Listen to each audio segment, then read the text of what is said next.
Hello, this is Nathan, better known as CrazyhermitDM, and this is my podcast, The Hermit's Homebrew. Joining me today is Bill Harvat from Crawl Club Publishing as we talk about D&D, the OSR, and tabletop gaming. Today we sit down with Bill Harvat once again, continuing to prove that his hard work, that you can still build whole worlds from nothing, and this time he's diving right into the realm of science fiction. I couldn't help but when you're reading through this last weekend, feeling like you got some inspiration actually from Schwarzenegger's Running Man and a little bit of the Gladiator movie.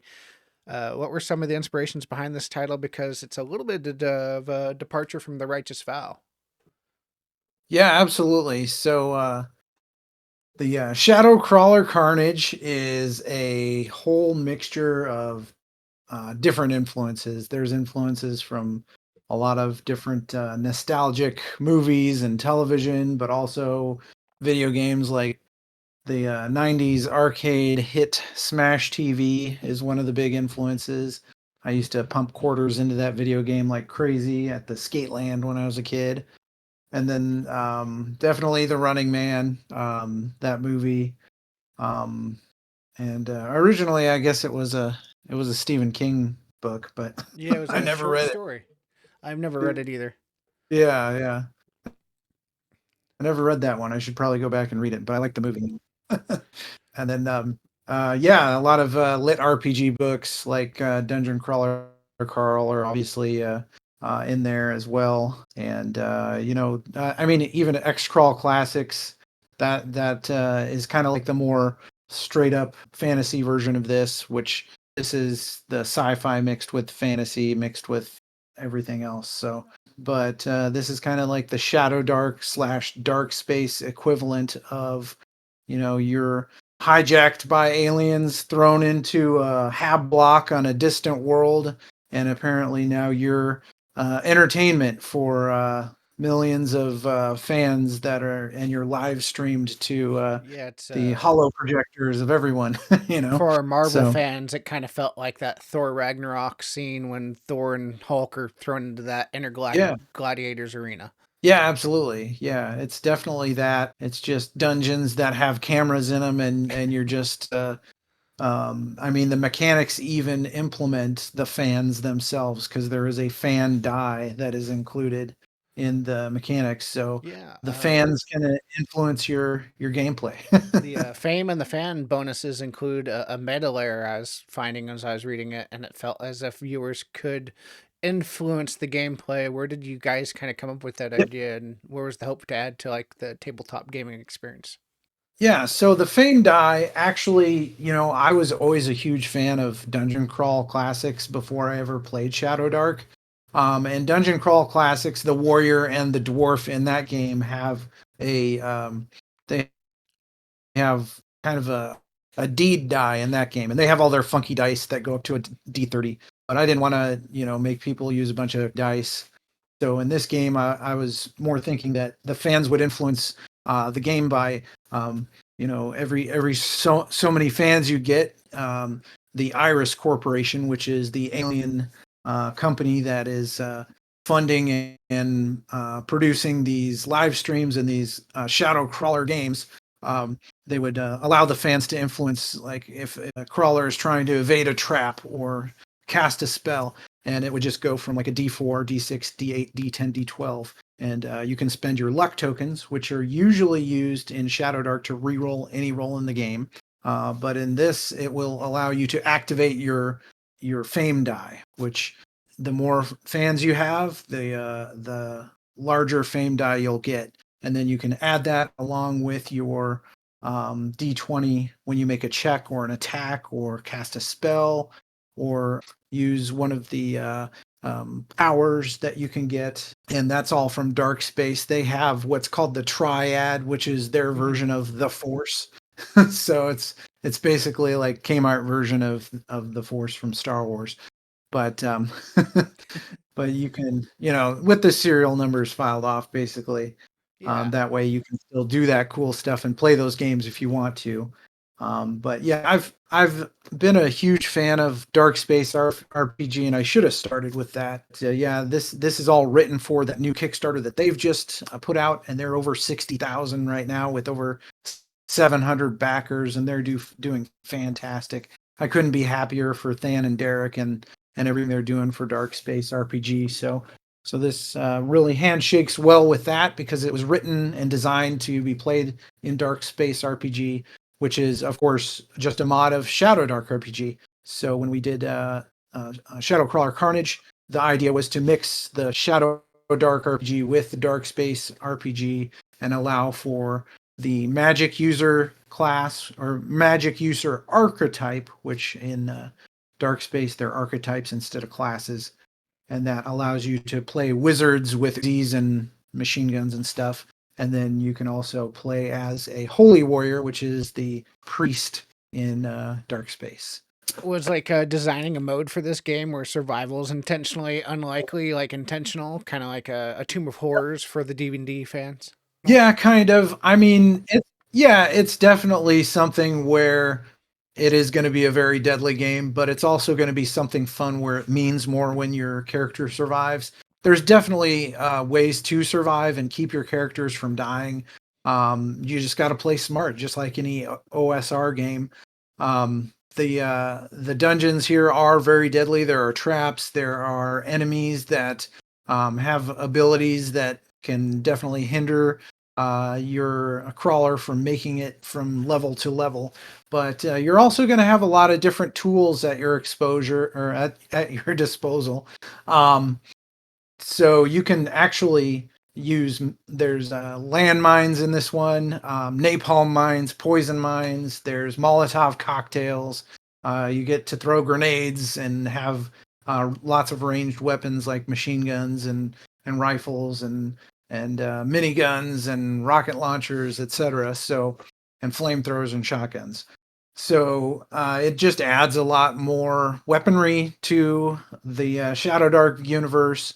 There's some of that stuff is there in Dark Space, um, but it also just kind of brings and melds those two worlds together because you can have somebody with a sword next to a person with a lightsaber, which it's not called a lightsaber because we can't call it that, but it's a spark saber or something like that, or a laser sword.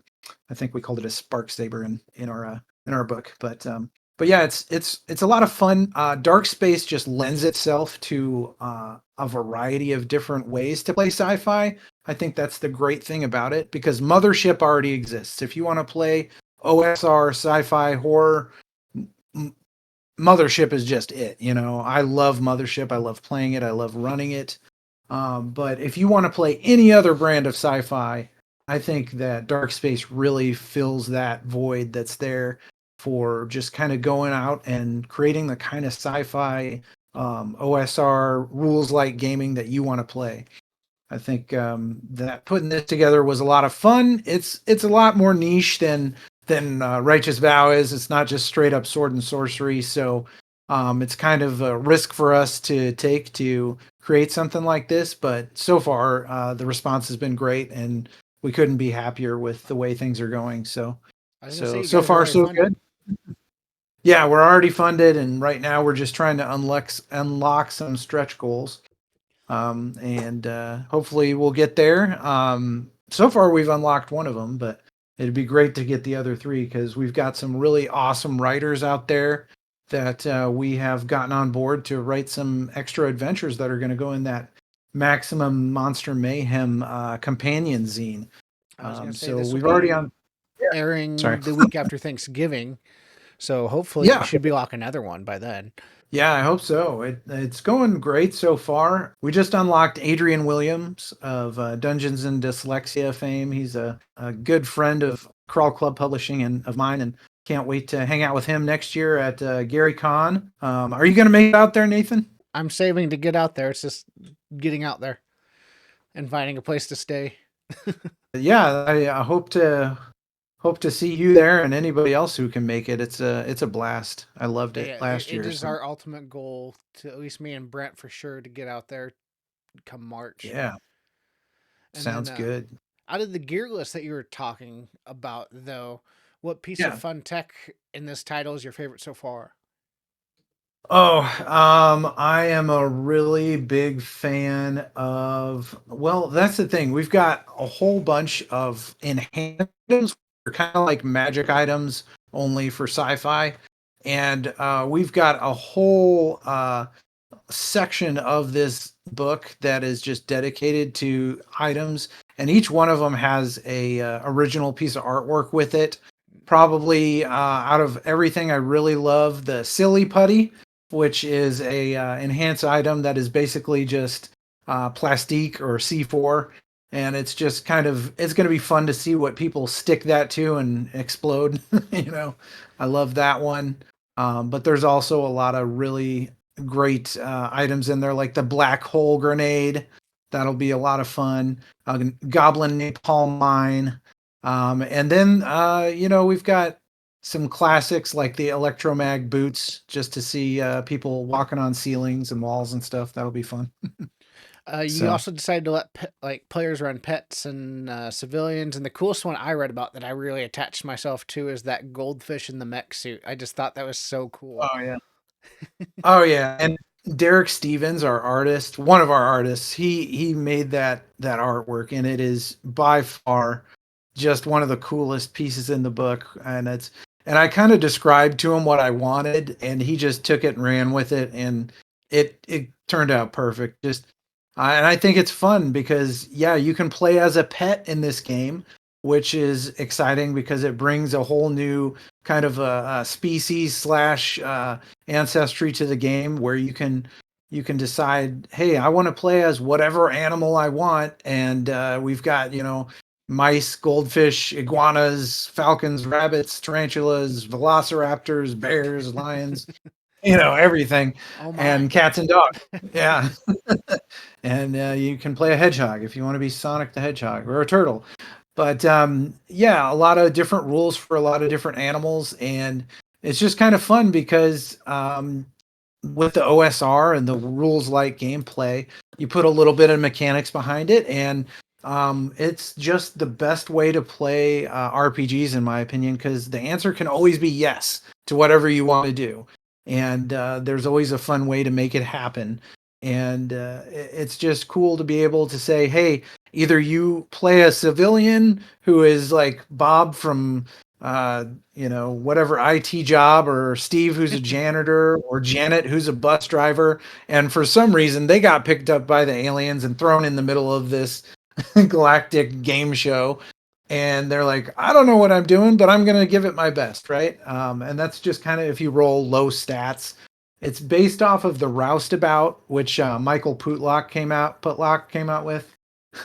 I always say his name wrong, but Michael Putlock from he actually helps out Kelsey with the Arcane Library, and he did Yeah.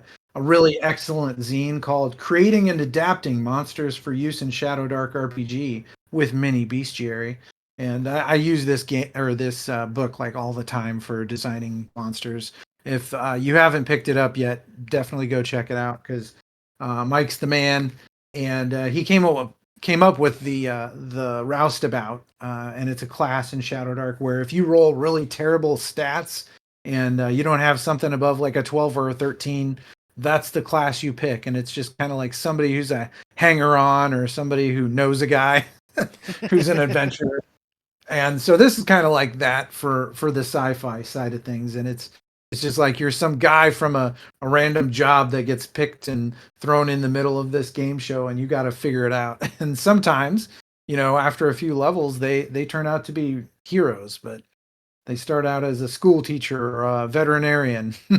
Those type of themes like a counter to like the Iris Corporation like lore that talks about like surprisingly dark harvesting species and wiping histories and the televised blood Yeah, sport, just kind of that yin to yang. yeah, absolutely. And it's kind of crazy because this is all, you can make the world whatever you want. There is a little bit of lore there for you to attach to if you want to.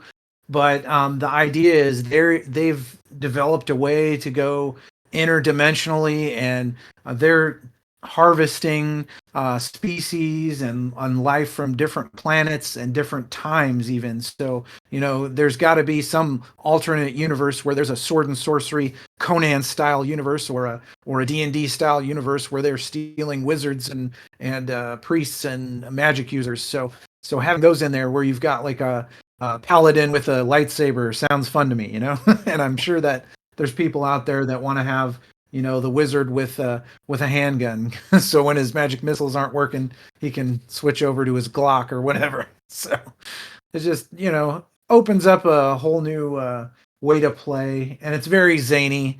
I mean, we just released the artwork that we got back from Matt Morrow of the chainsaw chicken arms, or no, chicken chainsaw arms. I got it backwards, but it's a giant chicken with chainsaw arms, and it's hilarious because he actually modeled one of the crawlers in the artwork is modeled after that little girl running in the raincoat and just booking it, and so it's just this artwork of this crawler grabbing in one of the chicken's eggs and bolting, and it's chasing her with the chainsaw arms. So yeah, we're just having fun and creating something that I think it'll be a really good convention game, and I want to Oh, for sure. start creating.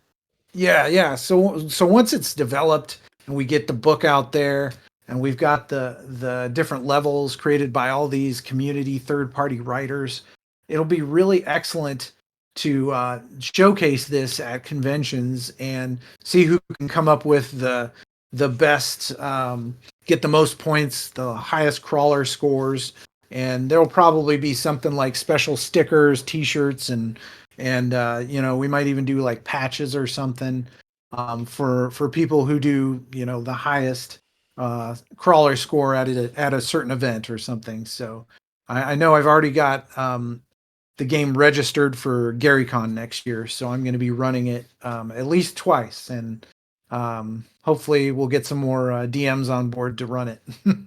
Could you kind of So explain how the crawler score works as well? Because it kind of felt like it blended yeah, esports with RPGs, and I was personally trying to figure out what inspired that competitive layer behind the Shadow Crawl. yeah. Well, I mean, if you go back to even Gary Gygax, just they used to have tournaments for D&D, and it's just kind of like a throwback to that, where you can make this a competitive RPG if you want to. Sure, it's just fun to get out there and play games and have fun with it, but then there's also a crawler scoring. There's a whole scoring section where you can get 100 crawler score points up to 20,000 plus. And you can go from newbie or tenderfeet or survivor all the way up to decorated warlord commander. And they're just different titles you can get on the way up. And you can get awards for being a brawler who ends the shadow crawl with the most melee and eliminations, a crack shot.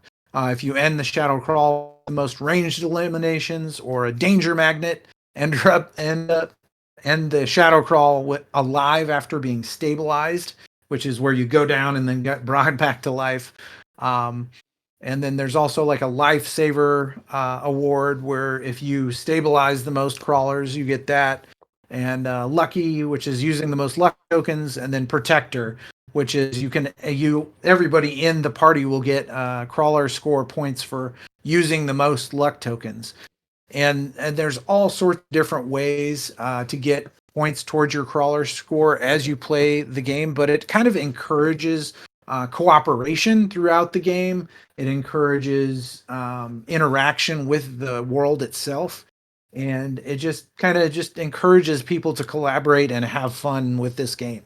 When you look at like Shadowdark and your Righteous Vow series, was it a big departure or a little bit more difficult to kind of go into this different genre? Well, I got the idea for it last year while I was at GaryCon, actually, because I met Than Gibson there, one of the two creators, him and Derek, who created Dark Space RPG, and I actually got to play Dark Space RPG at one of Than's tables, and I was immediately hooked. I was already a huge Shadowdark fan, and I was having a blast writing Righteous Vow, but I really wanted to get back out there and create something different, because Yeah. Righteous Vow is awesome, and I love the sword and sorcery thing. But I'm also a huge Star Wars fan. I'm also a huge, I love everything from Firefly to The Expanse to, there's a bunch of different sci-fi worlds out there that are a blast. I love certain parts of Star Trek. I'm more of an the original series fan than I am Next Generation, but I do love that Star Trek, the old school. And I really there's just a lot of different sci-fi out there Oh that yeah. I'm a huge fan of, and I'd love to just put my hat in the ring on it. And I had been reading some of Matt Denman's Dungeon Crawler Carl, and there's so many different. But that I mean, if you look at it, what I've put together here, it's kind of a little bit of that mixed with Running Man, mixed with Smash TV, Okay. and other stuff. And those lit RPG books are really fun. And I'm just like, man, I want to play this. So I was like, hey, let's make a rules light version of that, throw it out there, and see if it resonates with people. And so far, it looks like it's something that people want to see. So I've already written it, so Okay. I'm gonna produce it and get it out there. It did seem So yeah, like you were like tweaking that tension inside of basically a sci-fi blood sport setting yeah. without losing too much of the core of Shadowdark, which you're a big fan of, or the OSR feel, which you're even more of a fan of. Yeah, absolutely. And that's kind of just the world that I'm in right now. There's a lot of different systems out there, but I'm kind of at home now. There was a long time there where I would play 5e and I'd get just like bogged down with entire sessions that were combats and bonus actions, which are the worst invention in the world. And stuff that just I don't know. I mean I will gladly play 5e from time to time, but if there's a DCC game out there or an OSE game out there, or or I can play just AD&D or Shadowdark, those are kind of where I'm at home. Just those old school play styles where you don't need a million mechanics. You just need what you need to tell a story and collaborate and have fun with friends and put some rules to it and have a good time. But this does kind of lend itself to a more high paced environment because the DM's going to have to decide, do they want to play the game on easy mode or hard mode. Easy Yeah. mode is the dungeon collapses in 4 hours.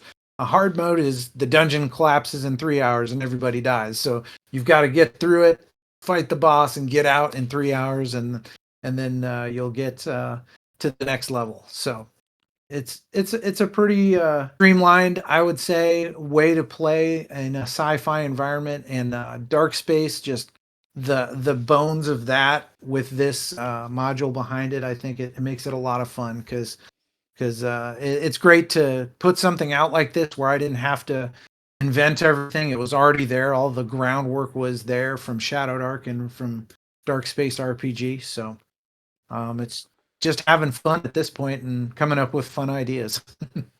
Like when you look at Shadow Dark or Dark Space or that OSR revival, I really do feel I think modern players that are like you said are getting bogged down with more heavier mechanics or analysis paralysis are kind of just hungry Yeah. for that simplicity. Is there anything else you think those modern players are kind of looking for? Well, I mean, there's no wrong way to No, play. no. There's people out there that 5e is their jam, and I've even known people and know players that they all they want to play is 5e, and that's great.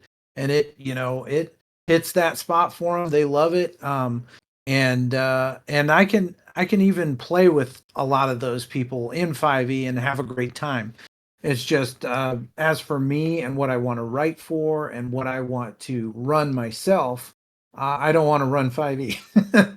No. And I just want to play and run and write for something that's gonna lend itself to a player getting into the game easily. I run at my FLGS game shop here in Omaha. at least once a month, if not more. And we actually did a play test of this on a Wednesday night with a group that just plays Osric on Wednesday nights normally. Yeah. There were people there who had played Shadow Dark before. There were people that had never played Shadow Dark before in their life. And we had them playing within, 20 minutes. They caught on to everything. And they were like, oh, yeah, this is great. This isn't that much different than Osric. It's just got a sci-fi version to it, and the Shadow Dark rules with the equipment inventory and the torch timer. It's a little bit different, but Yeah. it's all the basic mechanics are there, and people grab onto that. And I think just being able to have somebody jump into it and be able to play in no time, that really draws people to it.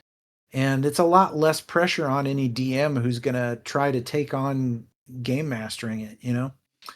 It just makes it easy. And everybody has fun.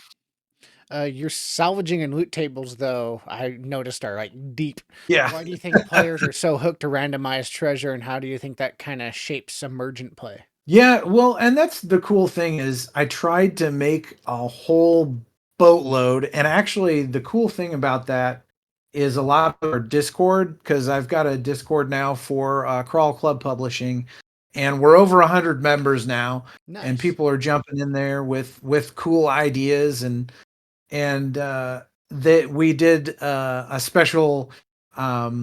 It's still open, so it's going to be open until after the Kickstarter ends. But we have a channel in there, and it's just coming up with ideas for the treasure tables.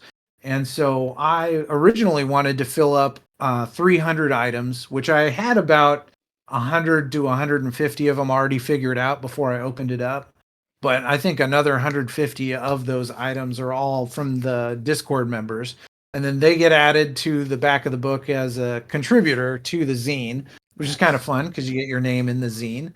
And I'm also going to do some prizes. We're going to give away some more T-shirts, which I already gave away a couple T-shirts once we hit 100 members. But we're going to be giving away artwork and T-shirts, and I think one of the grand prizes for that is I'm giving away a piece of original art from Righteous Vow, which is a pretty big deal because those are really, I'm telling you, the artwork from those books. Oh, I have a lot of it hung on my walls over here. You can't see it on this side. I should I mean, I switch my got the camera. first two from NewtCon and had you sign them or whatever, and looking through Yeah, them, I still have yet a chance to play Shadow Dark, unfortunately, but I'm hoping to get a chance to here soon. But I just flipping through that, it's we're just gonna have to fix gorgeous. that.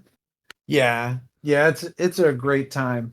Yeah, we'll have to get you out either for a local game day, or maybe I can you can get in on one of my games at GaryCon. I'm going to be running a game every day of the con, so I always do a 4-hour game each day. So I end up with 16 hours of Shadow Dark that I run during GaryCon, and it's a great time. But yeah, I mean, getting all those items in there, we did so many of them that we're probably going to add another table in Mutant Monster Mayhem and just make it bonus pages in the zine.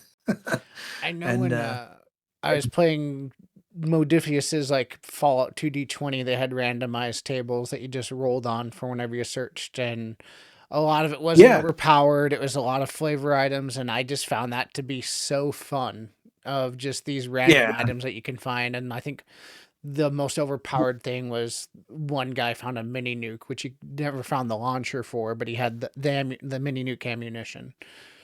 nice. That's great. And I haven't gotten to play the Fallout game yet, but I do love the universe. I mean, I played the first Fallout on my old, it was like a Pentium 133 tower computer. I think we had a compact Presario when I was in high school. And I played the first two Fallout games on that computer when I was, in middle school and high school. So long time ago. And then three came out, and of course, everybody's world changed. So I've played every single Fallout game for sure because I was a huge Elder Scrolls Fallout. Oh yeah, I I think played like Red anyone Alert that and kind Command of was and in their Conquer. 20s or teenage years in like the early 2000s, late 2010s or late Yeah. 2000s had to have played Elder Scroll or Fallout because it was just huge back then. Oh yeah. Diablo 2, Dark Oh Age yeah, of Camelot. Those are the games. I mean, I played them all, but they were all a lot of fun. I was a video gamer as much as a tabletop gamer for forever, But yeah, now anymore, it's like I'm mostly tabletop gamer and RPG gamer, and I barely even touch my Xbox. same. But I but think it's as I explained to my in-laws that were trying to understand what I do here, it's I like gaming with people. I like that connection. I do like video gaming and I do like interacting online, but there's just something yeah, better about board gaming or gaming with somebody in front of you and getting that social interaction. absolutely. Yeah, I love it. There's nothing better than to, tell a story or create or collaborate a story because it's not really you telling the story, you're letting them tell the story, but DMing and just helping craft the story with the imagination of everybody else is a blast. And I've found writing to be extremely fulfilling and a lot of fun just because giving people the tools they need to create the story they want to create is a lot of fun for me. So and This episode's been brought to you by What's in the Bag? What's in the mystery bag? Relax, adventurers. It's not some grim movie ending, it's better. It's Heimdaller's Mystery Metal Dice Bag, loaded with 20 different styles of heavy, battle-ready metal dice. A random D&D class sticker of 13 possibilities, and a special Heimdall sticker with it. Perfect for your next chaotic moment at the table. So stop guessing, start rolling, find out what's in your bag. Okay, picture this. Your next game session, you drop a full 4-story guild hall on the table. Roof comes off, every floor is playable. It's from Centurion 3D's Guardia collection. Suddenly, bam! Your table goes from not just another session to one of your players will talk about for years. This is the kind of train that changes the game. Check out now at centurion3d.com and bring your world to life and bring yourself home your next story to tell about.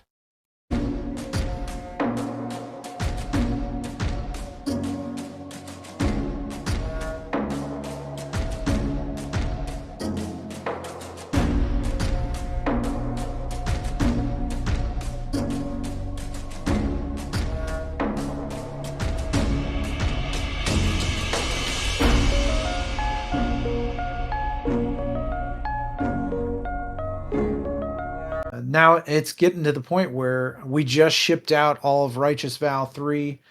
Actually, not all of it. It's 82% fulfilled, and we're just about there. By the end, before Thanksgiving, we'll have everything shipped out. So, anybody who backed Righteous Vow 3 Kickstarter, you're going to get everything, which is a pretty good turnaround time. We started everything in July, and we got it out there before Thanksgiving. That's a pretty good. I think I did a pretty good job on that, and not You just did. me, but everybody else involved. Which I mean, I Righteous Vow definitely. 3, I think, got I, over $25,000 on its Kickstarter. And that oh was yeah, we did real well. Actually, it was $34,000. Yeah. 34. So I know when you yep. first came on this podcast, it was like low teens. And then I was only halfway Yeah. through the first time you came on. And then by the end of it, I Yeah. was like, holy. Yeah. I was at the beginning of that. I was like, hope we hit 8 or something. And man, we just went gangbusters. But it just kind of shows the community that's out there for Shadowdark and for the OSR. There's a lot of people out there that really enjoy that universe and enjoy the Shadowdark game and enjoy OSR, enjoy sword and sorcery. And we're seeing now that it might be a little bit of a subsection of that group, but definitely excited that there's so many people that are excited for Shadow Crawler Carnage and for Dark Space RPG, because I couldn't be more happy for Than and Derek and their Kickstarter. If you haven't gone out and backed the Dark Space RPG Kickstarter, even before you look at my Kickstarter, please go out and back theirs, because not only will you unlock all of that sci-fi gaming capability, but If you get the special edition, it glows in the dark, which I'm really excited about because I want a glow in the dark book. So, um, That is pretty unique. I had never heard of that. So yeah, they've got a glow in the dark hardback that everybody needs, I think, on their bookshelf. That way, you turn the lights out and your shelf is glowing. That's now fun. you said this was your third or fourth Kickstarter project. This is actually my second. The first was Righteous Vow 3. I did a backer kit for Righteous Vow 2, but we switched over to Kickstarter. We were originally going to do Righteous Vow 3 as a backer kit, but then we switched at the last minute. And I kind of learned all the ropes from Zach Goins, and then also Jeff Jones has been a huge help to me on learning the ins and outs of Kickstarter and fulfillment. And so those guys are invaluable resources and friends and good people that have really helped along the way. And it's been a lot of trial and error, but I Yeah. think that just, through sheer taco powered determination, I have made it happen. What have you learned about like project management off like these two? There's writing, layout, editing, commissioning art. I know you ain't doing it solo, but Yeah, it's not really solo. I mean, I run everything and make everything happen, but there's a lot of people I rely on. I think we've now got 8 artists that do art for Crawl Club Publishing. Not exclusively, but definitely reaching out and having them as resources for our artwork. We've got our core artists, Andrew Beckwith, which is, he's our cover artist for Righteous Vow and our main artist. And then we've got, in fact, Uriah Groves and Dwayne Rogers really stepped up for Volume 3, and I'm telling you, Dwayne Rogers is a brilliant map artist, and some of the castle artwork and fortress artwork that are in 3, he just did a outstanding job for that. He's actually in the process of, that's one of the final art pieces for Shadow Crawler Carnage that's getting laid out, is the space station that he's drawing, which is going to be outstanding. I've already seen his ideas for it, and I can't wait.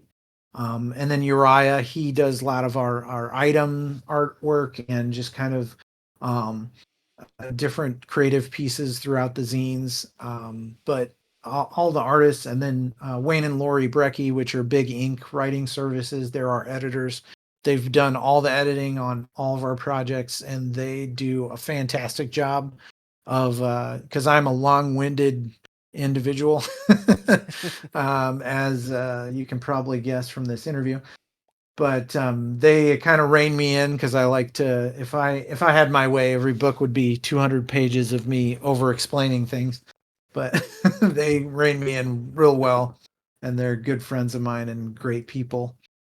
And yeah, there's other people that I'm probably not thinking of. I mean, just Than Gibson himself, um, allowing me, when I approached him after Gary Con last year and said, I really want to write something for Dark Space, for your hack of Shadowdark, and I really want to create something in that space. And he was like, yeah, absolutely, let's do it. So being able to do that is great, and having that third party license ability to jump in and create in that space is something I appreciate. and not have You to know, worry about being poached by the company that owns the opening game licensed. yeah, no kidding. Yeah, I mean, I think that that's the beautiful thing about role playing games and the OSR community, and just the role playing in general. It's kind of detached itself from the official, you know, you don't have to play official Wizards of the Coast Yeah. Hasbro D&D anymore, because No. you can play what you want to play outside of and completely independent from that. No, that was the And whole silver lining of the OGL debacles. yeah, We were already in like the 2010s, like in a renaissance era, I feel, with tabletop gaming. But that happened, and the best thing about it was it like reinvigorated almost a third party publisher renaissance, and just it branched out you in ways you couldn't even imagine. yeah, it really did. And and I think that just the way that it unlocked everybody being able to create whatever they want and enjoy Yeah. being creative. The I think we're definitely in a golden age of RPG creation because it's so accessible to create what you want to create. If you want to create your own RPG tomorrow and do it cheap, you can go out on Drive Through RPG, and the print on demand options that are out there are fantastic. They're not like the most high quality thing that you can get, but I mean, do what I did. Start on Drive Through RPG, then branch off. We still use Drive Through RPG for all of our international fulfillment, but we're really excited to be able to have printers, United States based printers. We've printed all of our hardbacks here, and they're printed in Missouri. And then all of the soft covers are printed in the United States as well. And we've got, you know, And then great. who's printing them off in Missouri? Because the only person I know is like Troll Lords. It's kind of expanding into that. It's actually, yeah, it's actually Walsworth. They're Okay. the yearbook printers. Okay. so, so I'm actually, I don't, I don't think I'm mistaken. I think that Goodman Games uses them too. So Okay. you get your Dungeon Denizens 2 book or your Dungeon Denizens books. Those I think those are printed at Walsworth as well. But yeah, they're a great solution for hardbacks. They were able to get the Smith's own binding that we unlocked with the stretch goals, and each one of our hardbacks, which are the limited edition hardbacks that came in the Kickstarter, they all have a colored ribbon bookmark. So little upgrades like that are nice to Yeah. have once you print it all yourself instead of using printing on a demand. So Now for like a Joe Schmo type person like me, like you mentioned going to Drive Through RPG, but like if someone came to you with like, let's say I brought my campaign setting to you hypothetically, would Crawl Club be able to accommodate that or entertain it? and that's something that a lot of people have asked me, and I've had some people even go to great degrees talking to me about I want to create this, I want to create that. There's a lot of people who have great ideas, Hmm. and I think that ideas are just ideas. Once you have something in hand that's like tangible, I've written this, that's when it's, doing it is that there people have ideas all the time. Ideas fail. So if you have something that's already written that you want to show me, that's awesome. I would love to check it out. But at the same time, I've been doing more of how can I help you to create it yourself rather Yeah. than having Crawl Club Publishing produce it. There are a few people that are good friends of mine that I do want to produce their stuff, and I'm actively working with them.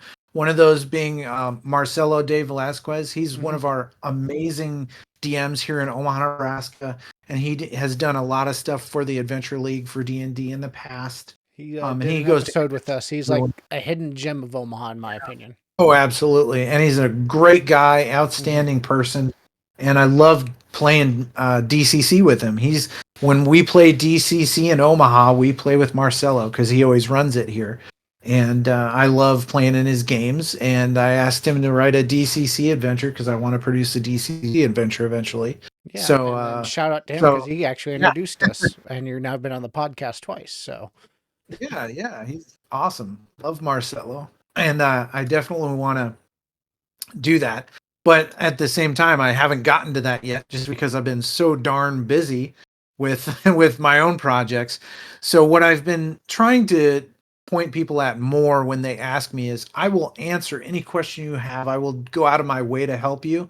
And I try to do that anytime somebody writes me a message on Discord or sends me a Facebook message. I try to give a couple paragraphs of next steps to them, hmm. try and help them on their way and pay it forward because there's a lot of people that took the time with me to actually help me to get going and moving things along, as far as my own writing and my own publishing. So I want to make sure that I'm helping anybody who asks, but it's a fine line between do this for me or help me to do this myself.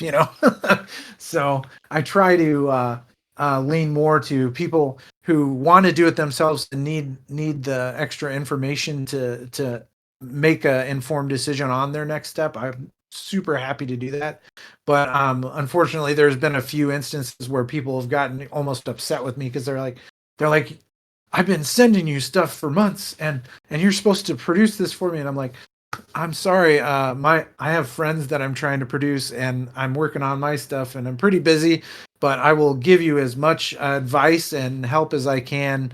But you're going to need to do it because I don't have time to do it. Yeah. So yeah, it's kind of learning that there's people out there that are reasonable and understand, and then there's people out there that get mad at you, even though you're like, I'm sorry, I can't do everything for you. The But tone of Shadow Crawler Carnage, though, kind of getting back on subject, is yeah, between like grim and comedic. How do you maintain that tone consistency when designing a DIY OSR, all the letters audience? yeah, I think it goes. I think it's that's something that I do have kind of a line that we don't cross.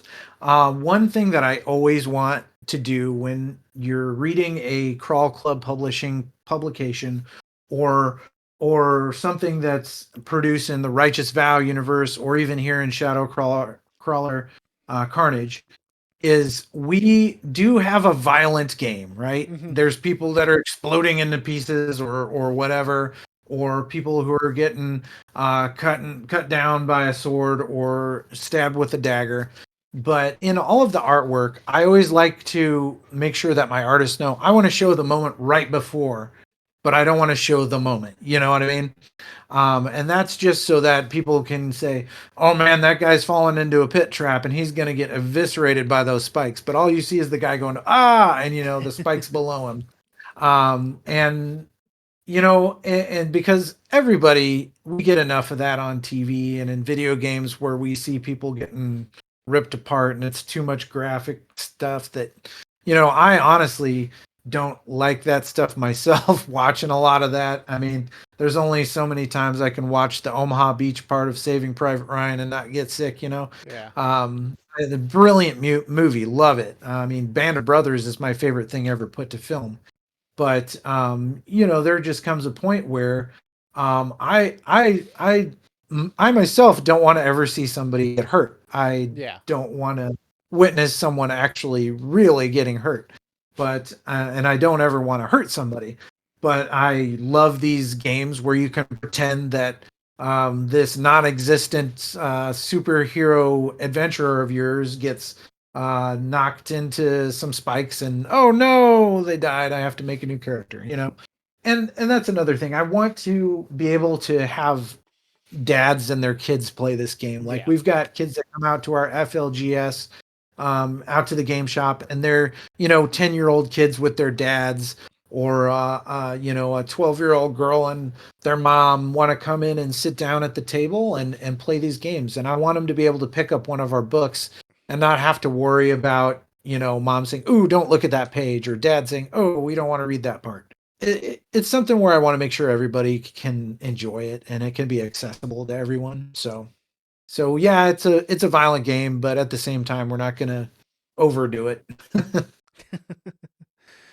You like mentioned that you were collaborating with multiple artists for this book, and how do you guide like that visual tone when mixing a post-apocalyptic sci-fi and like that OSR classic dungeon art? Like, what was the thing that you told your artists or asked them to, or did they kind of just show you what they wanted to do? Yeah, a lot of what I did was I showed them. I pretty much wrote and laid out the book, a lot of it before I ever got the art plugged in. So I let them read it first so that they could see, oh, this is what I want. But I also kind of gave them instructions of what I wanted, and they all kind of had an idea anyway.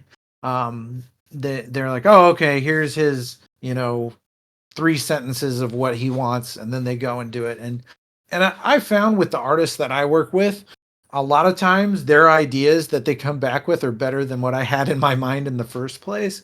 So I kind of love that they have that creative freedom. Yeah. And sometimes they come up with an idea where I have to go rewrite what I wrote because what their idea is better than what I came up with. That's why I say, my artists are inspirations for me in my writing too, because there's a lot of the time, like in Righteous Vow, where I say I'm doing this setting, and then they draw the art before I ever started writing that part of the book, and that happens a lot here too, where I have an idea of what I want the story to be and kind of the flow of the adventure, but the little details along the way are often inspired by my artists just because they have brilliant ideas, and they take it to that next level that gives those little small extra pieces that kind of just bring everything together, and chef's kiss, and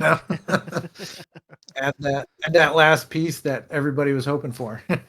Oh, I mean, fans are clearly responding to this work. I mean, we talked about the Kickstarters and the chatter, the reviews. Your Discord's over 100 people.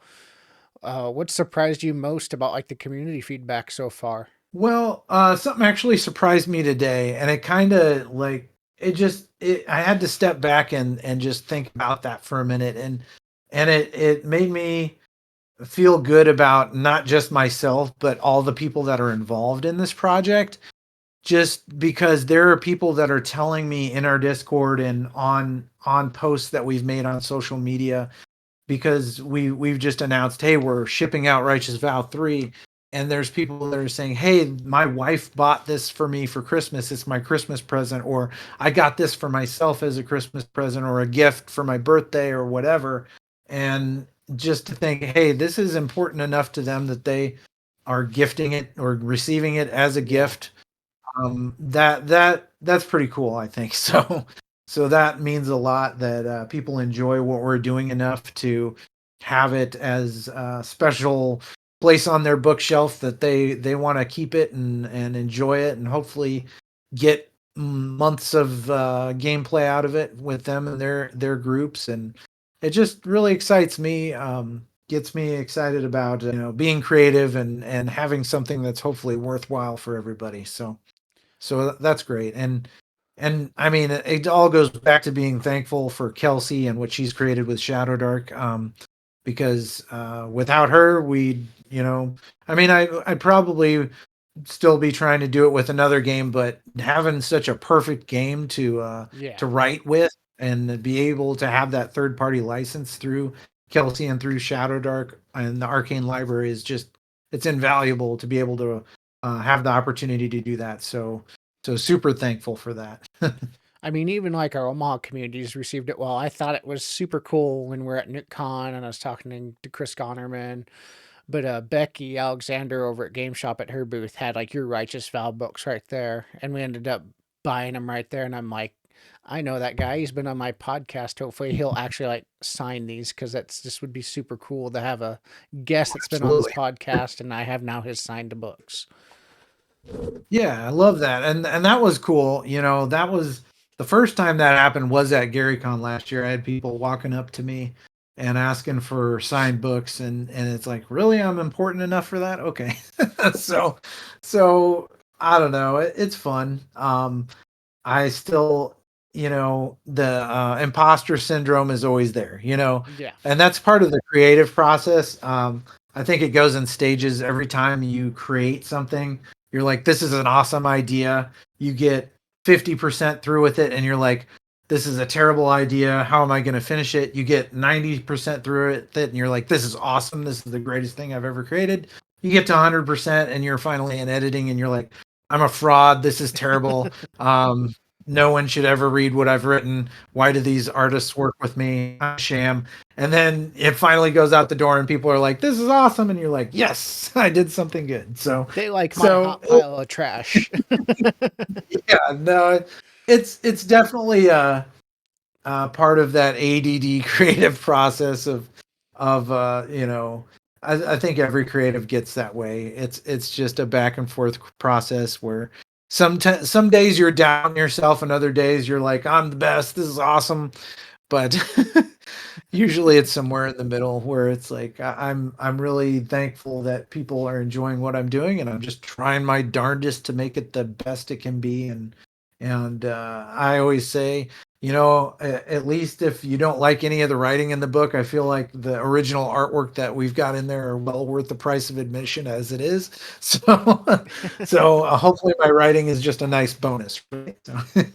I mean, I think you funded in 48 hours, was it, with this? Yeah, not bad at all. No. I didn't know how it was gonna go because it was kind of, it's more of a niche thing. We've got the different audience for it, but Yeah. very happy that we're able to produce it. It's gonna be kind of cool because I think it's gonna be kind of like one of those delayed things where people finally figure out, oh wow, that's what this is. This is fun. And then I think, around convention time, Gary Con, I really think that a lot of people it's gonna open their eyes to what this is, and it's gonna, I mean, not that it hasn't already. We've already got a good group of people that are already interested in it, but I get excited thinking about how much people are gonna have fun with this because it's a little different, but I know that Dark Space is amazing, so Yeah. having that game behind it, it's just gonna, I Well, think I it'll mean, eventually. you have Righteous Vow that's like this kind of story, or it's this storyline, as opposed Yeah. to like Mhm. this, it's like a mini game mode for this setting. Is there a way to expand upon this, like you're doing with Righteous Vow 2, 3, and eventually 4? Is there going to be Yeah. ability to expand to Shadow Crawl? Yeah, and I believe that is kind of already what we're doing with Maximum Monster Mayhem is having those extra adventures within this. But who knows? It kind of depends on how well it's received and how well it continues to be played. If we get a lot of people saying we want more content, then I'll go down that road. But right now, we're going to put this out, enjoy that process, enjoy playing it at Yeah. conventions, enjoy showcasing it as our sci-fi offering from Crawl Club Publishing. But I've also got to get back to writing Righteous Vow because 4 is we're gonna hopefully get that one out in February. So and it's we've already got Andrew and Uriah and Dwayne working on art for that. So they've already got a lot of artwork that I haven't written stuff to yet that I'm excited to write to. So Yeah. so they've come up with ideas that I love that I can't wait to write to. So we're going to be back in that mode. But yeah, it's just been an exciting time, an exciting process seeing that the Righteous Vow 3 Kickstarter is being fulfilled, and hopefully people will be really happy with their books. And then we'll do the same thing here with Shadow Crawler Carnage, get a bunch of great books out to people who want to have fun with sci-fi. One more question, and we've already Sure. kind of talked about what the OSR does better than modern, or what modern might do better than the OSR. Uh, Yeah. where do you think the OSR still needs to evolve to get a little bit more out of the niche zone, or maybe expand? Um, I don't know. I mean, that's the beautiful thing about the OSR. It doesn't necessarily need to do anything because it's already Mhm. perfect. you know, I feel like the OSR is just what it is, and either you're going to want to go play that because it's not complicated. No. It's rules light. It is what it is. Sure, there's different ways that it needs to evolve, as far as reaching new players, reaching new communities, and it'll just do that as it evolves. But I feel like there's more pressure probably on the modern side of things, like the 5e, because they've got shareholders and we don't. Yeah. We can just be the OSR and be all these different subsections that all support each other and promote each other and create opportunities for one another because, hey, cool, we don't need to compete against each other because No. we're just all creating cool stuff. And I love, going out there and getting a Ragnaborg Kickstarter. And I love going out there and getting a Goodman Games Dungeon Crawler Kickstarter. And there's all these different games out there like Pirate Borg, that are awesome, and they're all just different, and they're still OSR, and everybody's still succeeding and creating great content, and everybody's supportive of one another. But I feel like, if one of the WotC products bombs, then it's like, oh no, what are we not going to get because of this? And I could go on and on about, and who knows? I'm just this guy, Bill, uh, who creates third-party content. But I think that there's a lot of times where you look at the decision making because of the shareholder influence, and you can just see the mistakes The gaps. and I mean, yeah, you've got Larian Studios, who wrote the most brilliant video game, Baldur's Gate 3. I was a huge fan of their previous works with the other games. What's it called? Original Sin, Divinity. Yeah, those games are flipping amazing. Yeah. Original Sin 2 was like, I played that sucker so much. But you look at Baldur's Gate 3 and how brilliant and amazing that was, and how successful that was, and they just dropped the it's ball. like they took it and did the whole Chris Farley thing, crushed it, and they could have come out with a sequel to that and had more success and more money, and instead they're like, nah, we'll get some other studio to do it. And it's like, well, everybody's just going to follow Larian to their next project instead and look forward to that, because at this point they can create something with the serial numbers filed off and it'll be just as good. With WotC, not getting into it too heavy, I mean, there's so many times you can think a person can drop the ball or poop the bed, and they just keep doing it. Well, but you know what? There's also good things about it, because there's a lot of kids out there, and a lot of people who want to play D&D and want to play the 5e is really great for them for getting started. And the beautiful thing about it is they still make good stuff every once in a while. That new starter set with the B2 stuff in it, with the Keep on the Borderlands, I think that's a cool kit. It's got some cool maps in it, and some cool cards and stuff to use. But overall, I think that everything that you want to do, create the game you want to create, can be achieved now without WotC. No, especially when you have a community like you that can guide people how to do things, or you have the drive-through RPG or anything like that. It just leads that you can make all this stuff yourself now with the print on demand. And and I mean, you don't even need me. I'm just a guy that has good ideas sometimes. But it's like you said, there's you a lot can of guide people. They may not need you, but I mean, you can still be that quest giver. Absolutely. Yeah, happy to, if so chosen to be. I will do my best. It's all just having a good time, and hard work in the process. A lot more hard work than you think, but it's still fun at the same time. So that's great. No, and I think no one that can give that sort of information should undervalue themselves, especially as they're trying to do their own projects and learning, and then preventing the people from doing the same people that are doing the same thing from making the same mistakes. Yeah, and that's probably the thing that I can definitely do best, is tell you what not to do so you don't make the same mistakes I did. All right, everyone that's been gracious enough to listen to this point. If Bill's continuing story shows us anything, it's that the best worlds aren't handed to you. You roll up your sleeves and you make them yourself, whether it be dungeon delving or a giant mech suit with a goldfish. Thank you so much, Nathan, for having me on here. It's been a blast, and thank you for coming back on. I appreciate it. Absolutely, man. Hey, tabletop gamers. Thank you for watching this episode of the Hermit's Homebrew. We come out with new episodes every Wednesday. Remember to like, subscribe, and share with your friends as we continue to level up and grow.